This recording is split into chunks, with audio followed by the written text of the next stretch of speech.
Are you okay? Is something wrong? Or can I help you? Those were the words that I desperately wanted to hear right before I catapulted myself over the rail. I have now lived 15 years past the day I should have died. When you see a lot of mental illness being expressed, that's a clue that the culture is sick, not the person. Hey, brother. Hello, Kevin. You were the first person to ever say, Kevin, you should talk about this. Our guest, Kevin Hines, plummeted 200 feet but survived. Today, I travel the globe spreading a message of hope. Why? Because we know it helps people heal. There's a huge opportunity as we talk about stories of survival to support people who are out there who are in pain. I break down on a regular basis. I have symptoms every day. I still have hallucinations, both auditory and visual. Families of those who jumped from the iconic structure urged to stop the suicides. One person goes to this bridge to die every 7 to 10 days. I think it's our obligation to stop it. You go to Paris, go to New York, you go to Istanbul, there are suicide barriers. The more people that know about the horror of that bridge, the more pressure will be put to do something to stop it. Will this really decrease suicides, you think? They say things like, why ruin the aesthetics? What are the aesthetics of a bridge compared to one human life? Kevin Hines, there's no telling how many lives were saved by you because you weren't able to take your own. Let's get to that place that nobody is being brave who talks about their brain disease. They're just being honest.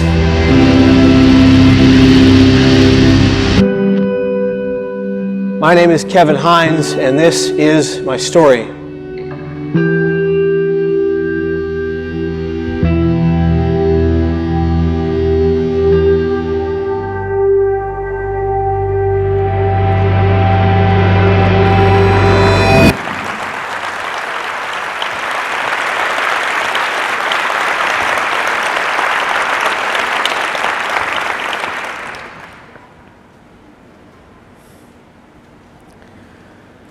Before I begin to share with all of you my story, there's something we must do right here, right now, and together.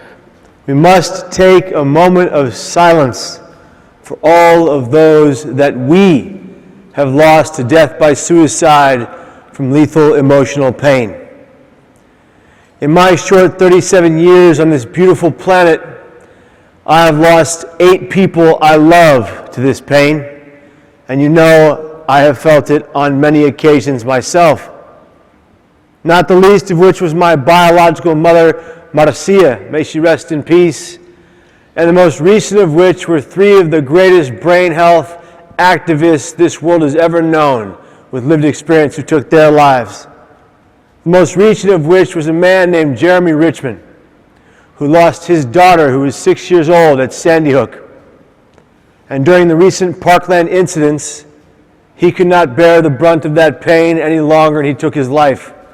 On the very stage, he had me speak with him in the very spot in which we spoke together last year. The common denominator of all these individuals is that they called me to tell me they were going to be all right before they died. I have lived now almost 19 years past the day I should have died off of the Golden Gate Bridge. I can never forget sitting on that bus in the very back row in the middle seat looking out upon everyone, believing beyond a shadow of a doubt that I had not one other course of action but to die by these 2 hands from that pain. I believed I was useless. I felt I had no value. I thought my family hated me and wanted me gone. None of which was true. Suicidal ideation, depression, hallucinations, paranoia were a part of my everyday, and sometimes still are.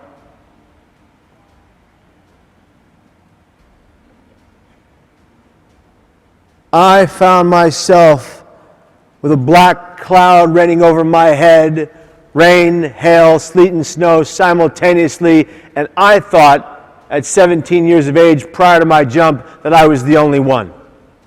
Little did I know that 27.5 million other Americans lived with the same diagnosis, bipolar disorder. My biological mom and dad, as I'm adopted, had the very same diagnosis when they called it, in their day, manic depression.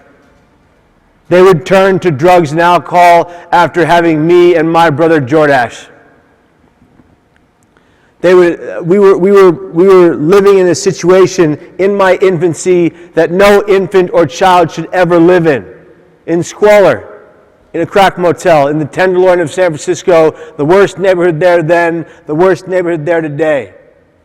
A concrete slab floor in that motel, a box spring for a mattress, and we were barely clothed. When they found us, when the police came in and raided the motel to find me and my brother, this is what the court documents read, and I quote, "The children lie there, screaming and crying not to be neglected, in their own filth, barely clothed, not even a diaper.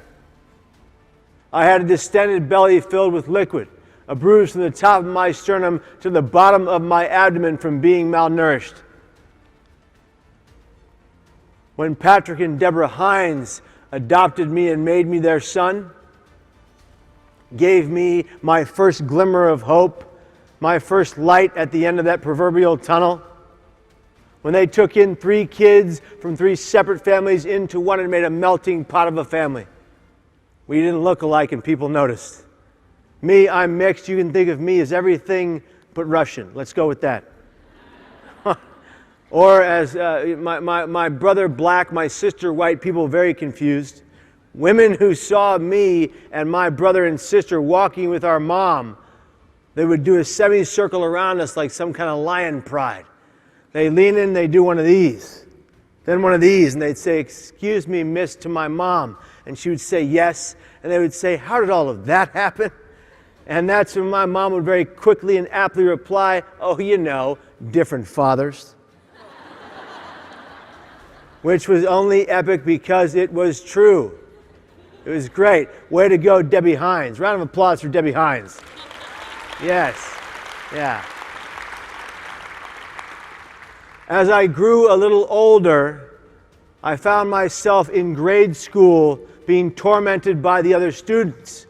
It was a mostly all-white school, and I was not all white, and they made it known to me every day that that was a problem.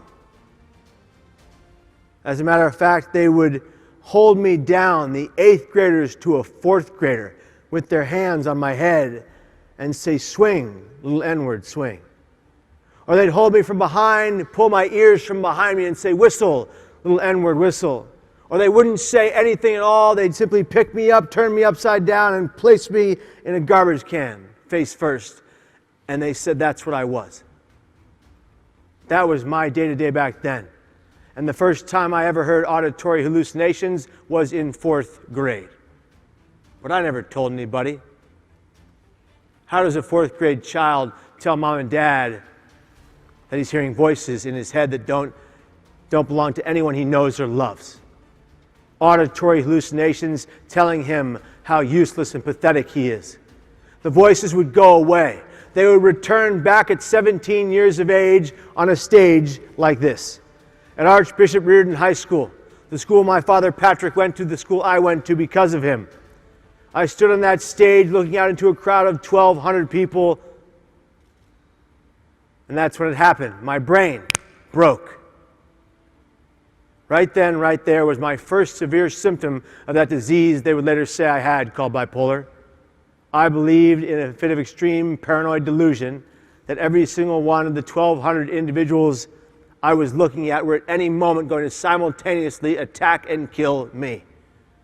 Let's stop right there. What would y'all do if you thought 1,200 people were coming to kill you? Any audible answer will do, go.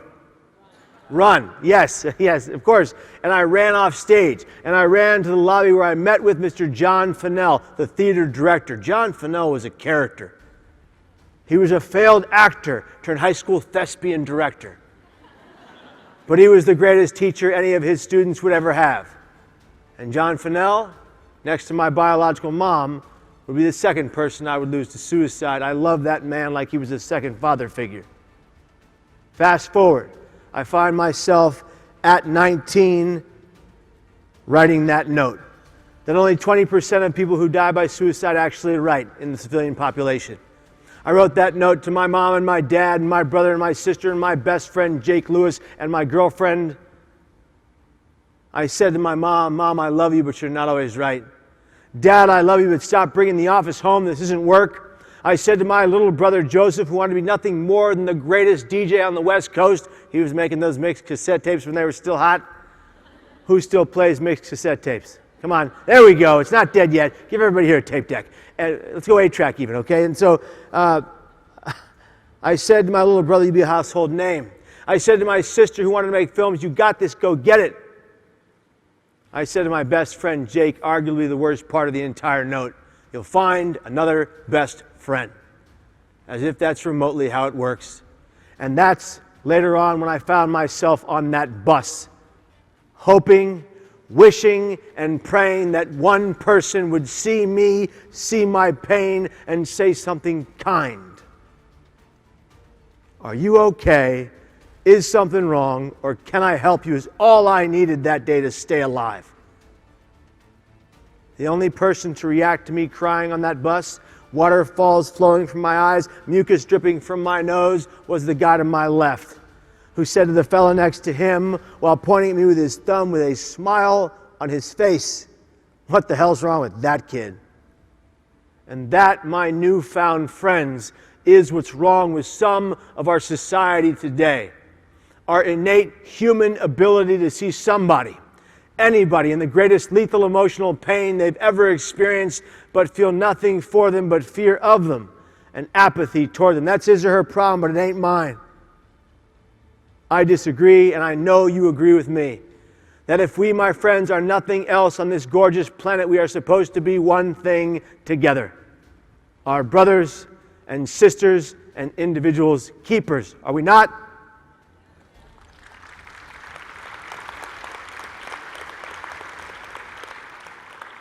We are not here for personal betterment or gain. We are here to give back to those we know, those we love, those we don't know from Adam, and those we don't even like. What we are not here to do is hurt each other with our words or actions.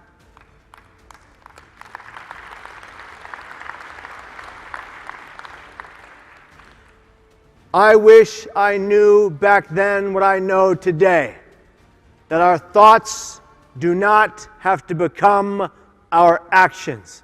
Say it with me. Our thoughts do not have to become our actions. Now, if all of your thoughts became your actions, how many of you would be in jail for road rage right now? If we can recognize that notion in the face of suicidal crisis, we can always remain here. I live with chronic thoughts of taking my life, but I will never die that way. Each and every time I become suicidal, I will turn to the person to my left, the people to my right, or the people right in front of me, and I will say 4 simple but effective words. I need help now. I've done it in front of TSA agents. I almost got on the no-fly list for that one. All right? But I do it every time because I recognize that I deserve this life until my natural end in the face of that suicidal ideation.